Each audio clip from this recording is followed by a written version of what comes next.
ஆண்டவர் உங்களோடு இருப்பாராக.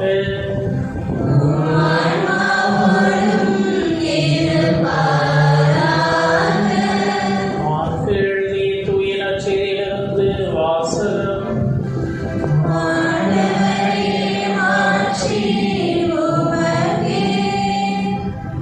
14 இறைவாக்கியங்கள் 12 தொடங்கி 16 முடிய, மேலும் 22 தொடங்கி 26 முடிய. புலிப்பற்ற அப்ப விழாவின் முதல் நாள் வந்தது. பாஸ்கா ஆட்டுக்குட்டியை பலியிடும் அந்நாளிலே இயேசுவின் சீடர், நீர் பாஸ்கா விருந்துண்ண நாங்கள் எங்கே சென்று ஏற்பாடு செய்ய வேண்டும் என விரும்புகிறீர் என்று கேட்டார்கள். அவர் பின்வருமாறு கூறி தம் சீடருள் 2 அனுப்பினார். நீங்கள் புறப்பட்டு நகருக்குள் செல்லுங்கள். மண்குடத்தில் தண்ணீர் சுமந்து கொண்டு ஒரு ஆள் உங்களுக்கு எதிரே வருவார். அவர் பின்னே செல்லுங்கள்.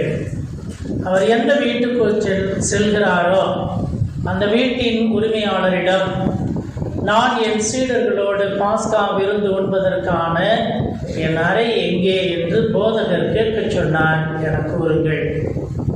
அவர் மேல் மாடியில் ஒரு பெரிய அறையை காட்டுவார். அது தேவையான வசதிகளோடு தயார் நிலையில் இருக்கும். அங்கே நமக்கு ஏற்பாடு செய்யுங்கள். சீடர்கள் சென்று நகரை அடைந்து தங்களுக்கு அவர் சொல்லியவாறே அனைத்தையும் கண்டு பாஸ்கா விருந்துக்கு ஏற்பாடு செய்தார்கள். அவர்கள் உண்டு கொடுத்து கொண்டிருந்த பொழுது அவர் அப்பத்தை எடுத்து கடவுளை போற்றி அதை பெற்று அவர்களுக்கு கொடுத்து, இதை பெற்றுக்கொள்ளுங்கள், இது எனது உடல் என்றார். பின்பு அவர் கிண்ணத்தை எடுத்து கடவுளுக்கு நன்றி செலுத்தி அவர்களுக்கு கொடுத்தார். அனைவரும் அதிலிருந்து பருகினர். அப்பொழுது அவர் அவர்களிடம், இது எனது உடன்படிக்கையின் இரத்தம், பலருக்காக சிந்தப்படும் இரத்தம். இனிமேல் இறையாட்சி வரும் அந்நாளில் நான் திராட்சை பழரசத்தை குடிப்பேன், அதுவரை ஒருபோதும் குடிக்க மாட்டேன் என உறுதியாக உங்களுக்கு சொல்கிறேன் என்றார். அவர்கள் புகழ் பாடல் பாடிவிட்டு ஒளிவு மறைந்து சென்றார்கள். ஆண்டவரின் அருள்வாக்கு.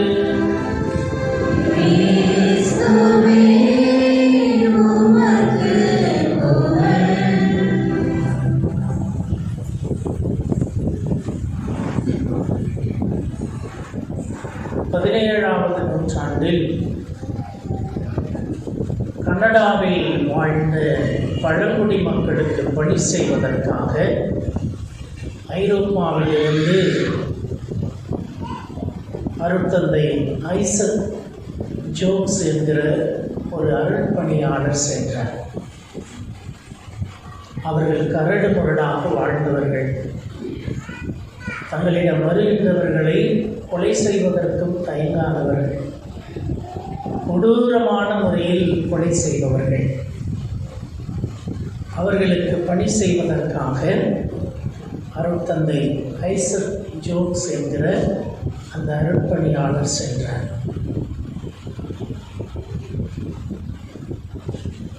அப்படி அவர் கப்பலிலே பயணம் செய்து கொண்டிருக்கின்ற போது அவருக்கு எதிராக ஒரு நபர் அமர்ந்திருக்கிறார். இவர் ஒரு கத்தோலிக்க குருவானவர் என்பதை அவருடைய உடையில் இருந்து அறிந்து கொண்டு, ஃபாதர், நீங்கள் எங்கே போறீங்க என்று கேட்கிறார். நான் கனடாவில் உள்ள பழங்குடி மக்களுக்கு பணி செய்வதற்காக செல்கிறேன் என்று சொல்கிறார். அந்த மனிதர், ஃபாதர், அவங்க கொடூரமானவர்கள், கொலை செய்வதற்கும் தயங்காதவர்கள். அவர்கள் எந்த அளவுக்கு கொடுமை செய்வார்கள் என்றால், கொஞ்ச நாட்களுக்கு முன்பாக ஐசக் ஜோப்ஸ் என்கிற ஒரு அருட்தந்தையை ஒவ்வொரு விரலாக வெட்டி அவரை அந்த இடத்திலிருந்து விரட்டி அடித்தார்கள். ஒவ்வொரு விரலாக வெட்டி அவருடைய கரங்களில் விரல்களே இல்லாமல் செய்கின்ற அளவுக்கு கொடூரமானவர்கள். ஆகவே அங்கே நீங்கள் போகாதீர்கள் என்று சொல்கிறார். சிரித்துக் கொண்டே அமர்ந்திருந்த அந்த அருட்பணியாளர் சிறிது நேரம் உரையாடிவிட்டு, okay father, anyway all the best அப்படின்னு சொல்லி கை கொடுக்கறதுக்கு கையை நீட்டுறாரு. அருட்தந்தை ஐசக் ஜோப்ஸ் கையை நீட்டுறாரு. அவருடைய கரங்களில் விரல்கள் இல்லை. அப்போதுதான் அவருக்கு தெரிகிறது இவர்தான் ஃபாதர் ஐசக் ஜோப்ஸ் என்று. அந்த மனிதர் கேட்கிறார், நீங்கள் தான் ஃபாதர் ஐசக் ஜோப்ஸா என்று கேட்கிறார். ஆம் என்று சொல்கிறார். எப்படி ஃபாதர் என்று கேட்கிறார். அந்த இயேசுவுக்காக என்று அவர் சொல்கிறார். இந்த ஐசக் ஜோப்ஸ் என்கிற அருட்பணியாளர் இப்படியாக கரங்களில் உள்ள எல்லா விரல்களும் வெட்டப்பட்டவராக ஐரோப்பிய நாட்டிற்கு திரும்பி செல்லுகின்ற போது திருத்தந்தைக்கு ஒரு கடிதம் எழுதுகிறார். அப்போது திருத்தந்தையாக இருந்த 8ஆம் அர்பன் என்கிற அந்த திருத்தந்தைக்கு கடிதம் எழுதுகிறார். நான் கனடாவிலே பழங்குடி மக்களுக்கு பணி செய்த போது என்னுடைய 10 விரல்களும் துண்டிக்கப்பட்டு விட்டன. கொடூரர்கள் என்னுடைய விரல்களை எல்லாம் வெட்டிவிட்டார்கள். இப்பொழுது நான் திருப்பலி நிறைவேற்றுவதற்கு சிரமப்படுகிறேன். எனக்கு ஒரு உதவியாளரை வைத்துக்கொண்டு, விரல் இல்லாமல் எப்படி அப்பத்தை தூக்கி விடுகிறது, விரல் இல்லாமல் எப்படி கிண்ணத்தை தூக்கி விடுகிறது, உதவி கால் வேணும்ல, எனக்கு ஒரு உதவியாளரை வைத்துக்கொண்டு நான் திருப்பலி நிறைவேற்ற எனக்கு அனுமதி தாருங்கள் என்று 8ஆம் அர்பன் என்கிற திருத்தந்தைக்கு கடிதம் எழுதுகிறார். இதை கேட்ட திருத்தந்தை தந்தை ஐசக் ஜோப்ஸுக்கு இப்படி பதில் எழுதுகிறார். அன்புக்குரிய அருட்தந்தை அவர்களே, உங்களுக்கு அனுமதி கொடுக்காமல் வேறு யாருக்கு நான் அனுமதி கொடுப்பேன்? நீங்கள் திருப்பலி நிறைவேற்றுவதற்கு தகுதி இல்லை என்றால் வேறு யாருக்கு தகுதி உள்ளது? ஆகவே நீங்கள் தாராளமாக உதவியாளரை வைத்துக்கொண்டு திருப்பலி நிறைவேற்றுங்கள் என்று பதில் எழுதுகிறார். அதன் பிறகுதான் மீண்டும் அதே பழங்குடி மக்களுக்கு பணி செய்வதற்காக அந்த அருட்தந்தை ஐசக் ஜோப்ஸ் என்கிறவர் செல்லுகிறார். அவர்களுக்காக பணி செய்து அவர்களுக்காகவே மரித்தார். இன்று அவர் புனிதராக ஏற்றப்படுகிறார். ஆண்டவர் இயேசுவில் அருமையான சகோதர சகோதரிகளே, திருப்பலி என்பது உன்னதமான ஜெபம். திருச்சபையிலே உள்ள ஜெபங்களில் உன்னதமான ஜெபம் திருப்பலி. சாதாரணமாக நாம் திருப்பலியை ஒரு சுமை, பேர்டன் என்று நினைக்கிறோம்.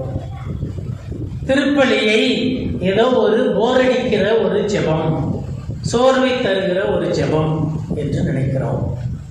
திருப்பலியை ஏதோ விருப்பம் இல்லாமல் ஏனோதானோ என்று வழக்கமாக நாம் செய்கின்ற ஒரு காரியம், ரொட்டீனாக நாம் செய்கின்ற ஒரு காரியம் என்று நாம் நினைக்கிறோம். அதே தந்தை மகன் தூய ஆவியின் பேராலே ஆரம்பிக்கிறாரு, அதே சென்று அவர்கள் திருப்பலி முடிந்ததுன்னு சொல்கிறார் என்று இதை ஒரு போரடிக்கிற ஒரு ஜெபம் என்று நாம் நினைக்கிறோம். திருப்பலிக்கு வருகின்ற போது நாம் வாட்சை பார்த்துக்கிட்டே பூசை கொடுக்கிறோம். 1 மணி நேரம் கிறிஸ்தவர்களாக நாம் மாறிவிட்டோம். 1 மணி நேரத்திற்கு மேல் திருப்பலி நீடித்தால் இந்த சாமியாருக்கு நறுக்குன்னு பூசை வைக்க தெரியல, இந்த சாமியார் வருஷத்தை அளக்கிறாரு, 1 மணி நேரத்தில் பூசையை முடிக்க அவருக்கு தெரியல என்று சொல்லுகிறோம். ஆண்டவர் இயேசுவில் அருமையான சகோதர சகோதரிகளை, 1/2 மணி நேரத்திலேயும் பூசையை முடிக்க சாமியாருக்கு தெரியும், முடியும். இதே கத்தோலிக்க திருச்சபையிலிருந்து பிரித்து செல்லுகின்றவர்களை நான் பலரை பார்த்திருக்கிறேன். காலை 9 மணிக்கு பைபிளை கைக்கு இடையில வச்சுட்டு போகிறவங்க மதியானம் 1 மணி 2 மணி 4 மணி 5 மணி வரைக்கும் அதே இடத்திலே அல்லேலூயா பிரைஸ்தலாக கைத்தட்டி பாட்டு பாடி ஃபாஸ்டிங் ப்ரேயர், நோன்பு ஜெபம் என்று இருப்பதை மணிக்கணக்கில் நாள் கணக்கில் ஜெபிக்கிறதை நான் பார்க்கிறேன். ஆண்டவர் இயேசுவில் அருமையான சகோதர சகோதரிகளை, திருச்சபையிலே உள்ள ஜெபங்களிலெல்லாம் உன்னதமான ஜெபம், தலை சிறந்த ஜெபம் திருப்பலி. 2வது ஜெபமாலை. இவை 2ம் தலை சிறந்த ஜெபங்களாக திருச்சபை நமக்கு பரிந்துரைக்கிறது. ஆண்டவர் இயேசுவில் அருமையான சகோதர சகோதரிகளை, நம் அனைவரும் அறிந்த ஒரு புனிதர், நம்முடைய காலத்திலே வாழ்ந்தவர் அன்னை தெரசா. அன்னை தெரசாவின் அருட்சகோதரிகள் இன்றைக்கு 119 நாடுகளில் பணி செய்து கொண்டிருக்கிறார்கள். 119 நாடுகளில் அன்னை தெரசாவின் சகோதரிகள் பணி செய்து கொண்டிருக்கிறார்கள். எந்த இடத்திற்கு அவர்கள் பணி செய்ய சென்றாலும் அந்த இடத்திலே நற்கருணை இல்லை என்றால் அங்கே எனக்கு பணி இல்லை என்று சொல்வார். கிறிஸ்தவத்தையே ஏற்றுக்கொள்ளாத ரஷ்யா, சைனா நாடுகளுக்கு செல்லுகின்ற போதும் கூட, நாங்கள் அங்கே வந்து உங்கள் மக்களுக்கு பணி செய்ய வேண்டும் என்றால் எங்களுக்கு நற்கருணை தேவை. அந்த நற்கருணையை நிறைவேற்ற ஒரு குருவானவர் தேவை. குருவானவர் இல்லாமல், நற்கருணை இல்லாமல் நாங்கள் உங்களுடைய நாட்டிற்கு வந்து பணி செய்ய மாட்டோம் என்று திட்டவட்டமாக சொன்னவர்கள் அன்னை தெரசா. அப்படியாக சான் பிரான்சிஸ்கோ நகரிலே பேராயராக இருந்த ஜான் குயின் என்கிற பேராயர் அன்னை தெரசாவை பணி செய்ய அழைக்கிறார். அன்னை தெரசாவும் ஏற்றுக்கொண்டு சான் பிரான்சிஸ்கோ நகருக்கு செல்லுகிறார்கள். அங்கே செல்லுகின்ற போது அன்னை தெரசாவின் அருட்சகோதரிகள் தங்குவதற்காக பேராயர் ஒரு வீட்டை ஏற்பாடு செய்து வைத்திருக்கிறார். அந்த வீட்டை அன்னை தெரசாவும் அவரோடு சென்ற அருட்சகோதரிகளும் சென்று பார்க்கிறார்கள். அன்னை தெரசா ஒவ்வொரு அறையாக பார்த்துவிட்டு அவங்க சொல்றாங்க, இங்கே இருக்கிற கட்டிலையெல்லாம் எடுத்து வெளியே போடுங்கள். இங்கே இருக்கிற கட்டிலையெல்லாம் எடுத்து வெளியே போடுங்கள். எங்களுக்கு சாதாரண விரிப்பு மட்டும் போதும். இங்கே விரித்திருக்கிற கம்பளம், கீழே கார்பெட்டுன்னு சொல்லுவாங்கல்ல, இங்கே விரித்திருக்கிற இந்த கார்பெட்டு கம்பளங்களை எல்லாம் எடுத்து வெளியே போடுங்கள். எங்களுக்கு எளிமை போதும். இங்கே ஜன்னல்களில் மாட்டியிருக்கிற இந்த திரைச்சீலைகளை எல்லாம் கலட்டி வெளியே போடுங்கள். அவையெல்லாம் எங்களுக்கு வேண்டாம். ஒவ்வொரு அறையிலும் தொலைபேசி வைக்கப்பட்டிருக்கிறது. 5 அறைகள், 5 தொலைபேசி கனெக்ஷன் கொடுக்கப்பட்டிருக்கிறது. அங்கே ஒரே ஒரு தொலைபேசி மட்டும் இருக்கட்டும், மீதி 4ஐயும் கலட்டி வெளியே போடுங்கள். எங்களுக்கு தொடர்பு கொள்ள ஒரே ஒரு தொலைபேசி போதும். இப்படி சொல்லி எல்லாவற்றையும் வெளியே எடுத்து அவற்றையெல்லாம் பேராயரிடம் கொடுத்துவிட்டு, இத்தனை வசதிகளோடு நாங்கள் பணி செய்ய இங்கே நாங்கள் வரவில்லை, எங்களுக்கு அடிப்படை தேவைகள் மட்டும் போதும். எங்களுக்கு நற்கருணை பேழையை அங்கே வையுங்கள். எங்களுடைய இல்லத்தில் நற்கருணை பேழையை வையுங்கள். ஒவ்வொரு நாளும் எங்களுக்கு திருப்பலி நிறைவேற்ற ஒரு குருவானவரை கொடுங்கள். எங்களுக்கு அது போதும் என்று அன்னை தெரசா பேராயர் ஜான் குயின் அவர்களை பார்த்து சொல்கிறார்களாம். அருமையான சகோதர சகோதரிகளை, இன்றைக்கும் அன்னை தெரசாவின் அருட்சகோதரிகள் எங்கெல்லாம் இருக்கிறார்களோ அங்கெல்லாம் அந்த அருட்சகோதரிகள் தனிப்பட்ட விதத்தில், இது மாதிரி பொதுஜபம் அல்ல, பொதுஜபம் செய்வாங்க, தனிப்பட்ட விதத்தில் ஒவ்வொரு அருட்சகோதரியும் 1 மணி நேரம் நற்கருணை முன்பாக மண்டியிட்டு ஜெபிக்க வேண்டும். அது அவர்களுடைய சபையின் சட்டம். நாங்கள் இத்தனை பணிகளையும் செய்வதற்கு எங்களுக்கு சக்தி, ஆற்றல் இந்த நற்கருணையிலிருந்து தான் கிடைக்கிறது. இந்த நற்கருணை ஆண்டவர் தான் எனக்கு பணி செய்ய, எங்களுடைய சகோதரிகள் பணி செய்ய சக்தியை, ஆற்றலை கொடுக்கிறார். இவர்தான் எங்களுக்கு தலைவர் என்று பார்க்கிற மனிதர்களிடத்திலெல்லாம் அன்னை தெரசா சொல்லுவார்களாம். அந்த ஒரு அருமையான சகோதர சகோதரிகளை, கடந்த ஆண்டு நான் அன்னை தெரசாவின் அந்த கல்லறைக்கு சென்றிருந்தேன். அவங்க தங்கியிருந்த அறையை பார்த்தேன். இதுலேருந்து அந்த கூரை இருக்கு பார்த்தேன், அந்த மேல் இவ்வளவு தூரம் கூட கிடையாது, அதோட கம்மியாக தான் வந்து ஒரு படிக்கட்டு. அந்த படிக்கட்டுனா நம்ம கட்டியிருக்கிறது நல்ல சாதாரண படிக்கட்டு, மரப்பலகை போட்டு படிக்கட்டு கட்டியிருக்கிறாங்க, சாதாரண படிக்கட்டு. அதற்குள் இருக்கிற அறை 10க்கு 10 தான். 10க்கு 10 எவ்வளோ பெருசு? ஒரே ஒரு கட்டில், ஒரு டேபிள். அந்த டேபிளுக்கு அந்த ஆர்கன் வச்சுருக்கிறாரு பாருங்க, இவ்வளோ பெருசு கூட இருக்காது. ஒரு சின்ன டேபிள், மர டேபிள், ஒரு மரக்கட்டில், ஒரு மரச்சேர், அவ்வளவுதான். அதிலே ஒரு பாய், ஒரு தலையன், அவ்வளவுதான் அவர்கள் தங்கி இருந்த அறை. அதனுடைய சொல் அருமையான சகோதர சகோதரிகளே, அவர்கள்தான் உலகத்தையே அம்மா என்று அழைத்து வைத்தவர்கள். உலகத்துக்கே தாய் என்று அழைக்கப்பட்டவர்கள். அவர்கள் வாழும்போதே நடமாடும் புனிதை என்று பாராட்டம் பெற்றவர்கள். எல்லா இனம், மொழி எல்லாவற்றையும் கடந்து எல்லோரும் அன்னை தெரசாவை புகழ்ந்தார்கள், போற்றினார்கள். சாதாரண ஒரு அழைச்சோதர், ஒரு சிஸ்டர். அதனுடைய சொல் அருமையான சகோதர சகோதரிகளே, இத்தனை பணிகளையும் செய்வதற்கு எனக்கு ஆற்றல் நற்கருணை ஆண்டவரிடமிருந்து தான் கிடைக்கிறது என்று அன்னை தெரசா சொன்னார்கள். கிறிஸ்துவில் பிரியமான சகோதர சகோதரிகளே, நமக்கு சக்தியாக, ஆற்றலாக, நம்முடைய வாழ்க்கையில் மையமாக இருப்பது நற்கருணை. நற்கருணை இல்லை என்றால் கிறிஸ்தவம் இல்லை. நற்கருணை இல்லை என்றால் குருத்துவம் இல்லை. குருத்துவம் இல்லை என்றால் நற்கருணை இல்லை. இந்த நற்கருணை தான் நம்முடைய வாழ்வின் மையம். நான் சில நேரங்களில் அரசடிப்பட்டிலேயே நான் பார்த்துருக்கிறேன். ஒரு சிலர் ரெகுலராக வருவாங்க, தினமும் வர்றாங்க, நான் பார்க்குறேன். நற்கருணை ஆண்டவர் முன்னாடி வண்டியிட்டு அல்லது உட்கார்ந்து அமர்ந்து செபிக்கிறதை நான் பார்த்திருக்கிறேன். இந்த நிகழ்வை சொல்லி நான் முடிக்கிறேன். டாக்டர் லாவ் அப்படின்னு சொல்லி ஒருவர் அழைக்கப்படுகிறார். அவருக்கு பட்டப்பேர் டாக்டர் லாவ் அப்படின்னு சொல்லி. அவர் யாருன்னா, புகழ்பெற்ற லியோ புஸ்காக்லியா அப்படிங்கிறது அவர் பெயர். லியோ புஸ்காக்லியா அப்படிங்கிறது அவருடைய பெயர். அவர் மிகப்பெரிய புகழ்பெற்ற எழுத்தாளர், ஒரு பேராசிரியர். டாக்டர் லாவ் என்று அவரை அழைப்பாங்களாம். பட்டப்பேர் அவருக்கு டாக்டர் லாவ் அப்படின்னு சொல்லி. புகழ்பெற்ற மிகப்பெரிய எழுத்தாளர் லியோ புஸ்காக்லியா.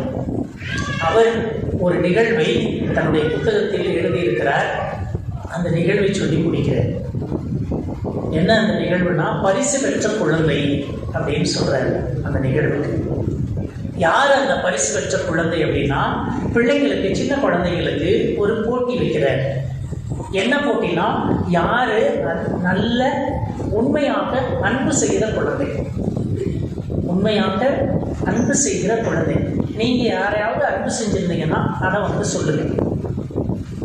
யார் சிறந்த அன்பு செய்கிற குழந்தையோ அந்த குழந்தைக்கு பரிசுன்னு சொன்னாங்க. ஒவ்வொருத்தரும் வந்து சொன்னாங்க. ஒரு குட்டி பையன், 4 வயசு பையன் வந்து ஒரு நிகழ்வை சொல்கிறான். அதுக்கு தான் லியோ புஸ்காக்லியா வந்து பரிசு கொடுக்குறாரு. டாக்டர் தான் அவருக்கு பரிசு கொடுக்குறாரு. சிறந்த பரிசு பெற்ற குழந்தை என்று அந்த குழந்தையை அறிவிக்கிறார். என்ன அந்த குழந்தை சொன்னிச்சுன்னு சொன்னால், நான் எங்கள் வீட்டுக்கு எதிர்த்தாப்புல ஒரு வீடு இருக்குது. அந்த வீட்டில் ஒரு தாத்தாவும் பாட்டியும் இருந்தாங்க. அந்த பாட்டி கொஞ்ச நாளைக்கு முன்னாடி செத்து போயிட்டாங்க. அவங்க 2 பேரும் என் மேலே ரொம்ப பாசமாக இருந்தாங்க. அப்பப்போ நான் அவங்க கூட போயிட்டு டைம் ஸ்பெண்ட் பண்ணுவேன். கொஞ்ச நேரம் அவங்க கூட தான் விளையாடுவேன். என்கிட்ட நல்லா பேசுவாங்க, பாசமாக இருப்பாங்க. பாட்டி இறந்த பிறகு தாத்தா அழுதுகிட்டே இருப்பார். அவங்க வீட்டில் ஒரு ஈஸி சேர், சாய்வு நாற்காலி இருக்கும். அதில் சாய்ச்சிக்கிட்டு அழுதுகிட்டே இருந்தார். நான் போனேன், தாத்தா அழுதுகிட்டே இருந்தார். நான் தாத்தாவை போய் பார்த்தேன். அவர் அழுக நிறுத்தவே இல்லை. நான் அவர் மடியில் உட்காந்துட்டேன். அவர் என்னை அப்படியே கட்டுப்பிடிச்சிட்டாரு. கொஞ்ச நேரம் கழித்து நான் இறங்கி வந்துட்டேன். எங்கள் அம்மா கேட்டாங்க, நீ தாத்தாக்கிட்ட என்ன சொன்ன அப்படின்னு கேட்டாங்க. நான் சொன்னேன், தாத்தாக்கிட்ட நான் ஒன்றுமே சொல்லலை. நான் போனேன், தாத்தா அழுதுகிட்டு இருந்தார். பாட்டி செத்து போயிட்டாங்கல்ல, அதனால் தாத்தா அழுதுகிட்டே இருந்தார்.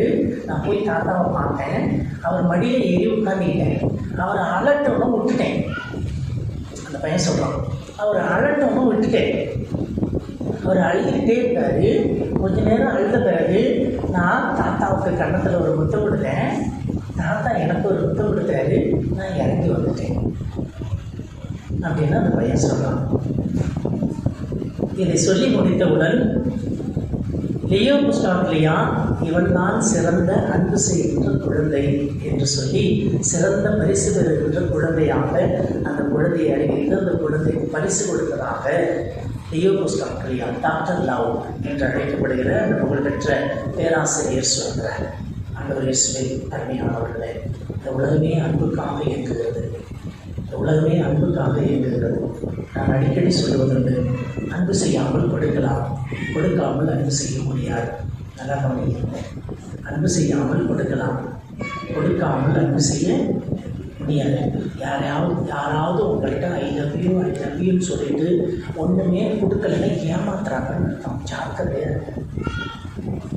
எஸ், ஐ லவ் யூன்னு சொல்லிட்டு ஒன்றுமே கொடுக்கலன்னு சொன்னால் ஏமாத்துறாங்க, பொய் சொல்கிறாங்கன்னு அர்த்தம். கொடுக்காமல் அன்பு செய்ய முடியாது.